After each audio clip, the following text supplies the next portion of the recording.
Kia ora no tātou, I'm Mānia Clarke and welcome to End Zone Focus. This week we continue our look forward to this year's celebrations at the end of the year of the 200th anniversary of the first gospel message being preached in Aotearoa by the Reverend Samuel Marsden.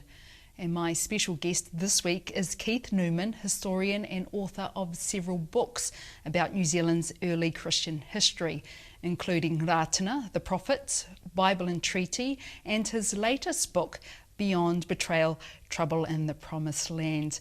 Tēnā koe, Keith, thank you so much for taking up our invitation and joining me today in the studio. Now, your books you've written about deal with the relationships between Maori and missionaries before 1840 and after the signing of the treaty, but I'd like to start our conversation with how the gospel message arrived in Aotearoa and what was going on with the early European traders in Kororareka and Russell. Well, it was a place of anarchy, really. This was really the wildlands down in the far southern oceans where sealers and whalers and traders were cutting down the kauri trees and coming into Kororareka really for rest and recreation and to get their supplies together. But you know, there was lawlessness there was chaos, there was fighting, there was drunkenness, there was taking away Māori wahine on the ships for their sexual favours. It was really quite a terrible time, and while Māori were very good at trading and making deals to make sure they got some value from this, often there would be cargoes of ships that would of goods that would disappear, up anchor and gone without payment, and it was a difficult time for Māori adjusting to what they knew was a changing world, and often really fit young Māori men wanting to see the world would jump on those ships and be abused, really, not paid for their efforts on board, and left perhaps in New South Wales at the convict colony, where Samuel Marsden, who was the chaplain and the judge, a bit of a conflict of interest really when you look at it in perspective, would see that this very intelligent people from across the way, across the Tasman there, were adventurous and looking to understand the world and being hard done by, and he would take a lot of these young Māori men off to his farm at Parramatta, teach them agricultural skills about sheep farming, growing crops, and often send them back to Aotearoa with seeds and implements so that they could continue their own economy, because they were very enterprising people.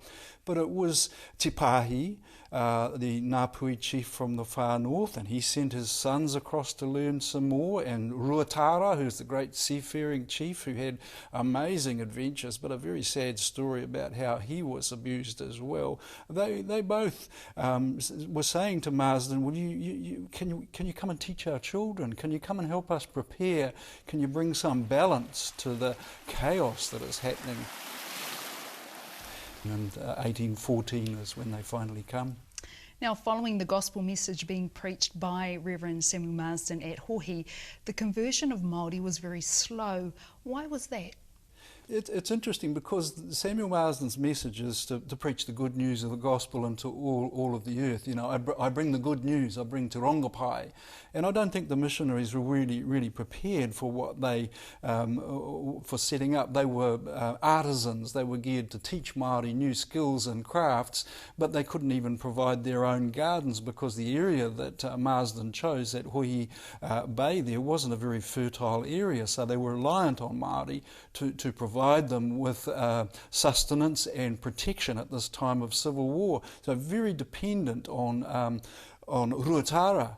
But the moment that Marsden left, Ruatara died. So he's now left under the protection of the great warrior chief Hongihika, who is gaining more and more musket power at this time, and unfortunately with the help of the missionaries to some degree, brought in about 300 muskets after he'd been to England, which empowered him to go and to deal to the Thames tribe that he'd had some issues with, and so they were having wakatawa or war parties heading down the country. But a lot of the big chiefs, Te Raupraha, Te Whirowhiro, Te Waharoa in the Waikato were all now armed with muskets, and this changed the whole nature of tribal areas of the rohi around the country. So people running for the hills to get away from the war parties that are coming through, others joining the war parties. This changed things right around the country, and it kept the missionaries landlocked in the far north, in Paihia, in that area, just trying to teach those people that they could the simple principles of the gospel, but realizing that it was too dangerous to go any further. And as some of the slaves that were taken by Hongihika, for example, went to the far north and learned the gospel message, Māori being a very oral culture, learned these things by memory. You know, Māori knew their whakapapa going way back. They remembered stories, and they were hearing these new stories that seemed so relevant to them. This idea of forgiveness, this idea of a God who loves you regardless of where you stand in the tribal pecking order, this God who doesn't care about this kind of ancestral worship, who says, no, I value you as you are. This God of nations really catches on. And it was really Māori who took the gospel message to their own people while the missionaries were still stuck in the far north, and they didn't even know what was going on. So it took 10 years for the first conversion to be recorded.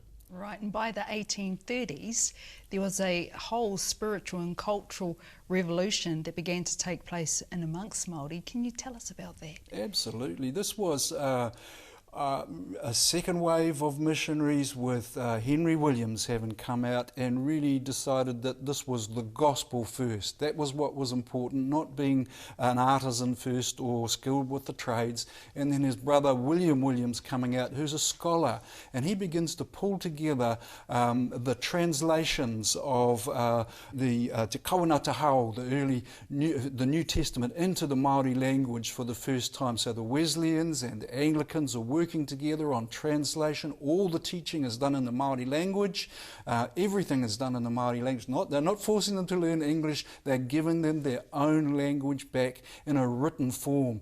And as William Colenso comes out with his printing press, and they didn't equip him very well, but again, a young man just desirous to go to the ends of the earth and preach the gospel and be part of this prophetic thing that he was conscious was going on. So he gets his printing press out, and I think in 7 weeks he's produced Ephesians, he's produced Philippians, the Gospel of Luke, and these are starting to make their way around the country. And I think it's fascinating that we talked about the warring chiefs before, Te Waharoa and Te Rauparaha. It was their sons, it was the next generation, it was Tamihana Tarapipi Te Waharoa who said, I'm not going to follow you into war anymore. This gospel has got my heart, it's changed my thinking. So he began to teach his own people the gospel message, and further down the country, Tamihana Te Rauparaha and Matini Te Whiwhi set up their own Bible college on Kapiti Island with fragments of the Gospel of Luke that were taken from the little girl Te Rori's neck during the invasion of the Matamata mission station there, and got really excited when this was read to them by one of the Māori heading back down to his own people at Kapiti Coast. So really Māori taking the gospel back to their own people and just saying, we've got to end this business of warfare and forgiveness between Waikato and Thames. It ended the war when they refused to continue. These sons refused to continue the warfare. And the same down south, when Tamihana Te Rauparaha ends up going to Ngāpui in the South Island and asking for forgiveness for all that his father did when he went down there and ransacked those tribes and caused great devastation. Right. So 1836, New Zealand's in the midst of a gospel revival. Now, unfortunately, around that time as well, good news, there was the official trading partnership that began between Māori and traders up in the north, but missionaries had a part to play in that. Well, Māori always hugely smart about business and finding what was needed to meet the needs of all the traders that are coming in, the selling of flax, the selling of kauri trees, the selling of meat, the selling of pigs, the growing of crops. And when the musket wars started to come to an end through the gospel, through forgiveness, through this idea that actually God loves us all and we better stop beating each other up, otherwise we won't have any sons and daughters or ability to do our crops, there's a whole resurgence here. But the thing is that the ships that were taking Māori cargoes to foreign countries were being stopped in port because they didn't have an official flag to fly. And Māori chiefs were getting pretty miffed about this because this was their business that was being interfered with. So they really had to come to an agreement as a unity to decide a flag under which they would fly. So the missionaries sat together with the chiefs and I think who was here at that stage, one of the officials, and they offered them these flags and they said, no, we don't want the Union Jack, because terrible things have happened under the Union Jack in other parts of the world. Māori, very smart, they know what's going on in America, they know what's going on in Africa, they don't want that happening here, and the Union Jack symbolised that damage to Indigenous people, so they chose the St George's Cross, which was part of the Christian commitment. You know, this was something that the CMS used as part of their ensign, so that became the flag. And then we get the United Tribes agreeing together that New Zealand is under the ownership of the United Chiefs who fly this flag. So finally New Zealand Māori are able to say that we're a nation, we're a sovereign nation on our own.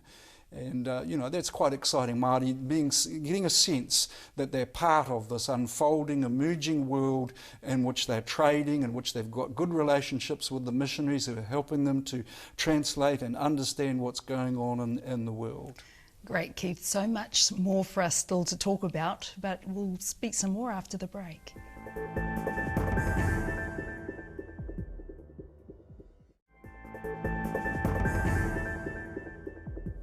No mai hoki mai, welcome back to End Zone Focus. I'm talking with historian and author Keith Newman about Aotearoa's early Christian history and how that relates to the Treaty of Waitangi. Keith, the independence flag was hijacked by colonisation theorist Edward Wakefield's group, the New Zealand Company. What happened? Can you tell us about that?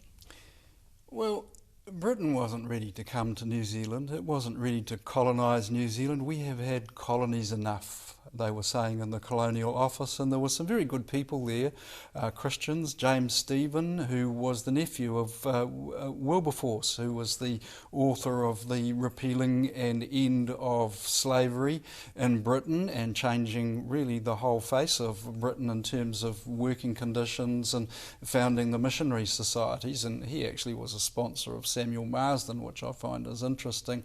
Well, the New Zealand Company was formed by Edward Gibbon Wakefield and his brother William as a private enterprise. They had some fancy ideas that they formed a Newgate prison in London where they were both imprisoned for kidnapping a young heiress, a young girl. And Edward Gibbon Wakefield formed his ideas of colonisation and assimilation without ever having been to New Zealand, and began to sell land in New Zealand before he even owned any of it to investors, and began to think, well, we're sending out prisoners to New South Wales because we can't handle them, because Britain's in an economic crisis and there's not enough room in the jails. Why don't we send out the unemployed to Aotearoa and promise them jobs, not quite promise them picket fences in a quarter-acre section, but the next best thing. So all these people got excited, and even though the British government said no way, even though the missionaries said no way, the missionaries have got it in hand. There's been 26 years of work out there, we've got good relationships, we're working with the missionaries, we don't want you going out there. But by dark of night or whenever it was, they sailed anyway with a ship that they bought, the Tory, with £6,000 worth of trinkets under the captainship of William Wakefield, landed in 1839 and began to convince whichever chiefs were around conveniently at the time with the sparkle of these axes and Jews' harps and blankets and whatever to sell all the land as far as the eye could see, and the flag that they planted in Wellington happened to be the Māori independence flag, which has got to be the great insult. So after this great peacemaking period, we've got now Māori, as they're about to return to their lands in Taranaki and other parts of the country after the musket wars, just beginning to resettle again, discovering that there's now settlers beginning to make their home in their tribal lands. So this is really the beginning of a great betrayal that we're still dealing with today in terms of our treaty settlements, and that really forced the Treaty of Waitangi. We wouldn't have had the Treaty of Waitangi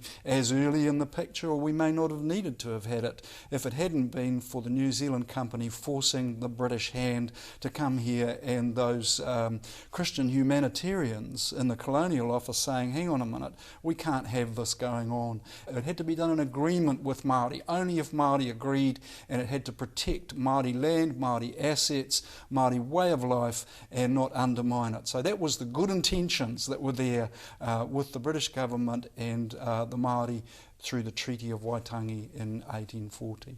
Now, unfortunately, that still didn't equate. After the signing of the treaty, the government went and hired the New Zealand Company to be a land purchaser for them, and what Māori had hoped for in terms of protection didn't quite come about.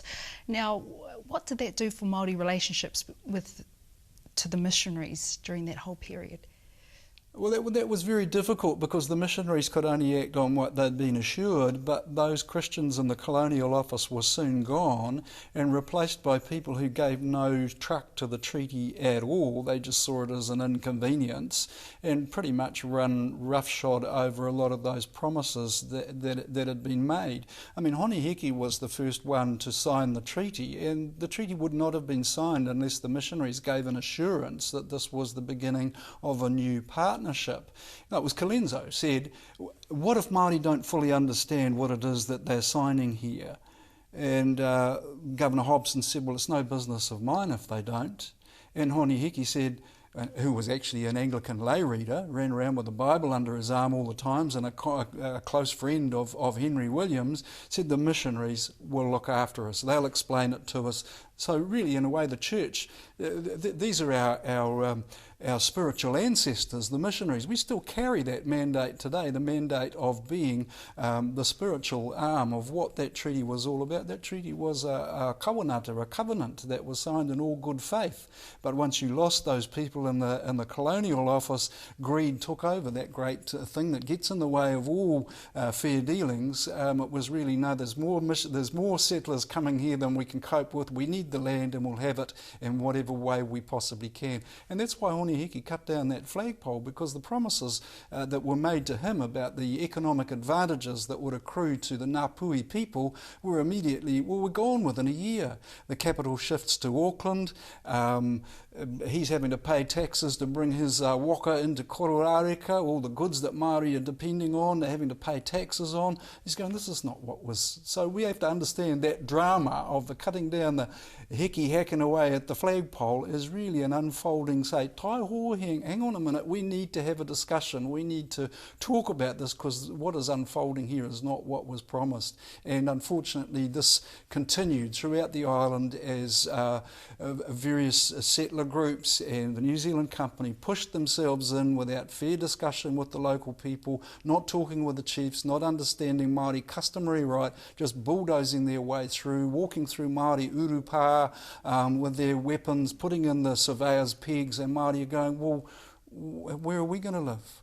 Where are we going to grow our crops? How are we going to be part of this new economic era that was promised to us? And unless they were of use to supply the new towns and the new cities and were able to make money that way as soon as those cities, whether it was Wellington or whether it was Christchurch or later on Dunedin or whatever, Māori pushed off to the edge to live on reserves. Some people think that only the American Indians lived on reserves. All over New Zealand, Māori relegated to reserves where they could hardly survive their own economic needs without providing to the wider economy. Now, during this hardship time, Māori men of great faith arose. Can you tell us about some of them? Well, Wiremu Tarapipi to Waharoa, for example, was a peacemaker.